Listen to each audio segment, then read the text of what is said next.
ஐம்புலன்களை மெய், வாய், கண், மூக்கு, செவி அடக்குவது என்பது மனதை ஒருநிலைப்படுத்துவதற்கான மிக முக்கியமான பயிற்சியாகும். அதை அடைவதற்கான எளிய வழிமுறைகள் இதோ. 1. தியானம் மற்றும் பிராணாயாமம். தினமும் காலையில் 10 முதல் 20 நிமிடங்கள் தியானம் செய்வது மனதின் அலைச்சலை குறைக்கும். மூச்சுப் பயிற்சி பிராணாயாம் செய்வதன் மூலம் நரம்பு மண்டலம் அமைதியடைந்து புலன்கள் வெளிப்பக்க விஷயங்களில் ஈர்க்கப்படுவது குறையும். 2. மிதமான உணவு, மித ஆகாரம். நாக்கின் சுவைக்காக உண்ணாமல் உடலின் ஆரோக்கியத்திற்காக உண்ணப் பழக வேண்டும். காரமான மற்றும் அதிக இனிப்புள்ள உணவுகளைத் தவிர்த்து சாத்விக உணவுகளை உண்பது ஐம்புலன்களையும் கட்டுப்படுத்த உதவும். 3. தேவையற்ற காட்சிகளையும் ஒலிகளையும் தவிர்த்தல்.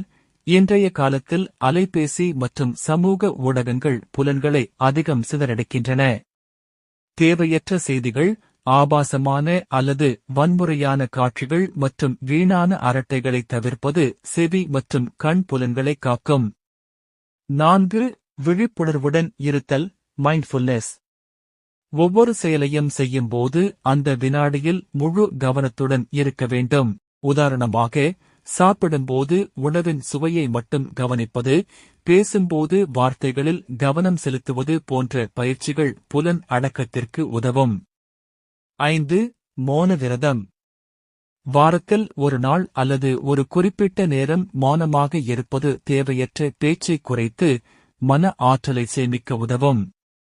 இது வாய் என்னும் புலனை அடக்க மிகச்சிறந்த வழி.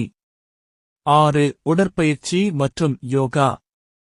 யோகாசனங்கள் செய்வதன் மூலம் உடலுக்கும் மனதுக்கும் இடையிலான தொடர்பு பலப்படும். இது மெய், உடல், உணர்வுகளை கட்டுப்படுத்த உதவும்.